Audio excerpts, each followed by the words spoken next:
Mientras tanto, yo soy Carla y en este video les quiero platicar sobre 7 cosas que todos los mexicanos debemos saber o deberíamos saber sobre esta noticia de que el gobierno de Peña Nieto concesionó el agua. Entonces, voy a iniciar.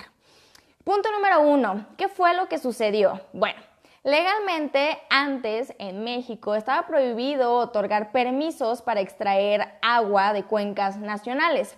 Lo que sucedió fue que el presidente Enrique Peña Nieto firmó 10 decretos en donde esto se invalida, digámoslo de alguna manera. Lo que sucedió fue que se modificó el estatuto de las vedas sobre el 40% de las cuencas nacionales. En otras palabras, antes no se podía extraer el agua y ahora sí se puede en el 40% de estas cuencas.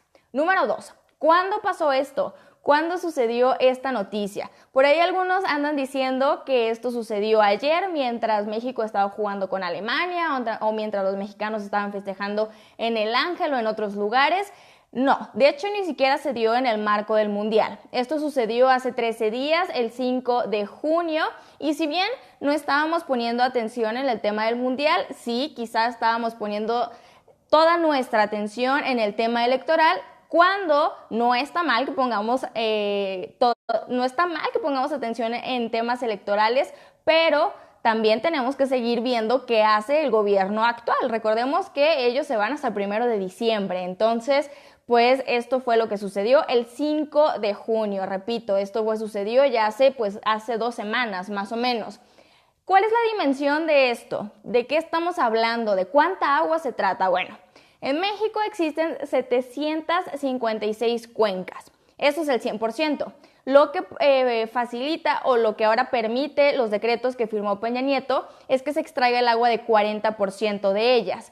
El 40% equivale a 300 cuencas y esas 300 cuencas cuentan con el 55% de la superficie de las aguas nacionales. Es decir, estamos hablando de poco más de la mitad de la superficie de las aguas. No es una cosa menor de la que se trata esta noticia. Ahora, número 4, ¿por qué se hizo esto? ¿Cuál es la razón que da el gobierno para tomar esta decisión? Y también, ¿cuáles las razones que exponen los expertos, los intelectuales, las organizaciones civiles? Bueno, de acuerdo al gobierno federal, al Poder Ejecutivo, esto se hizo para tener reservas de agua para las áreas protegidas por los próximos 50 años. Eso es lo que dicen las autoridades, pero los académicos y las organizaciones civiles que han estado trabajando en este tema del agua, que no es algo reciente, que es algo que ya se había venido mencionando con la Ley General de Aguas, con la Ley Korenfeld, con la Ley Pichardo, de la cual les platicamos aquí Mientras Tanto en México. Bueno,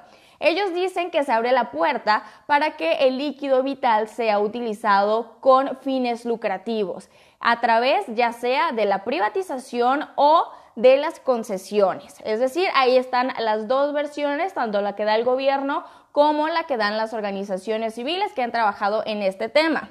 Número 5, un tema muy importante. ¿Quiénes van a ser los afectados? Efectivamente, a pequeña o gran escala, pues millones de mexicanos podríamos ser afectados por esta decisión. Pero, ¿quiénes son los grupos más vulnerables ante esto? Bueno, primero que nada están los grupos indígenas, esos grupos que pocas veces nos enteramos qué sucede con ellos, que pocos alzan la voz para dar a conocer lo que les acontece. Bueno, ellos podrían ser los más afectados, también los núcleos agrarios, también las comunidades rurales y, ¿por qué no mencionarlo?, también las comunidades urbanas. Tan solo aquí en la Ciudad de México, pues ya se sufre escasez de agua en algunas delegaciones y esto no es un tema nuevo, es un tema que viene trabajándose y mencionándose desde hace años y que no es un tema exclusivo tampoco de la capital mexicana, también esto se da en otros estados de la República, sin mencionar que ya es un problema que sucede también en otros países. Punto número 6. ¿A dónde va a ir a pagar el agua? Es una pregunta que nos tenemos que hacer evidentemente al escuchar esta noticia. ¿A dónde va a ir a parar el agua que quizá no vaya a llegar a nuestras casas? ¿A dónde va a ir a parar el agua que quizá no vaya a llegar a las comunidades indígenas? ¿A dónde va a parar el agua que quizá no llegue al campo mexicano? Bueno, de acuerdo a los expertos, esta agua podría llegar, por ejemplo, a la actividad minera.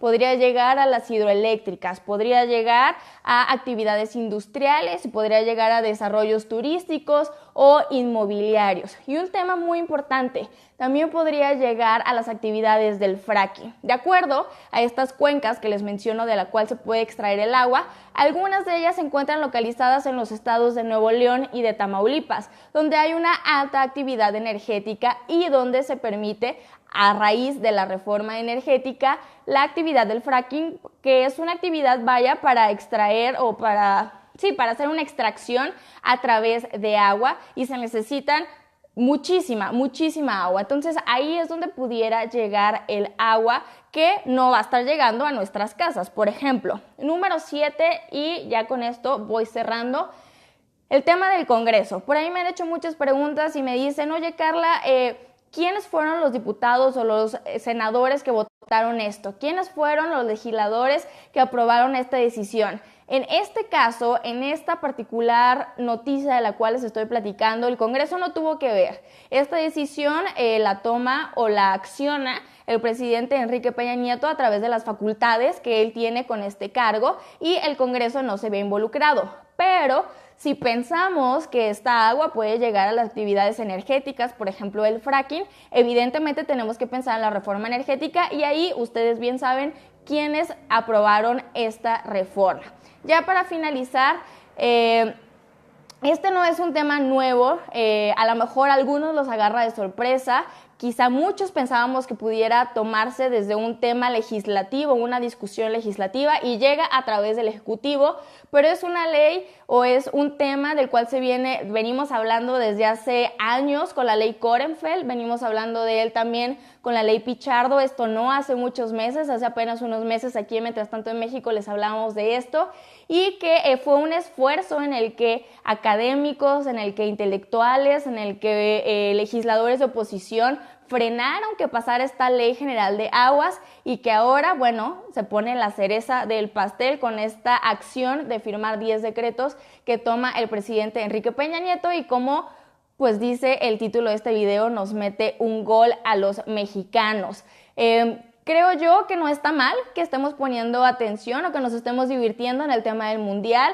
Tampoco creo que esté mal que estemos poniendo atención en las campañas, en las elecciones, pero recordemos, y esto es muy importante, que en México suelen pasar muchas cosas al mismo tiempo y que no podemos simplemente estar diciendo toda mi atención es para la selección, o toda mi atención es para AMLO, o para Anaya, o para Mid, o para el Bronco. Nuestra atención, claro que tiene que estar dividida en todos los temas que nos interesen, y también poner mucha atención en las decisiones que esté tomando el gobierno, que aún sigue ahí. Recordemos que este finaliza hasta el 1 de diciembre, y ahorita nos metieron un gol, pero puede que en las próximas semanas, en los próximos meses, nos metan otro. Entonces, aquí yo, desde Mientras Tanto en México, los invitamos a que pues le den seguimiento a las noticias, a este tema en particular. Le estaremos informando lo que sepamos a través de nuestras diferentes redes sociales, que nos pueden encontrar en YouTube, en Twitter y en Facebook como Mientras Tanto en México, y también pueden consultar más información en nuestro sitio web www.mientrastantoenmexico.mx. Muchas gracias por ver este video, espero haber aclarado algunas dudas, y yo los dejo. Buenas noches.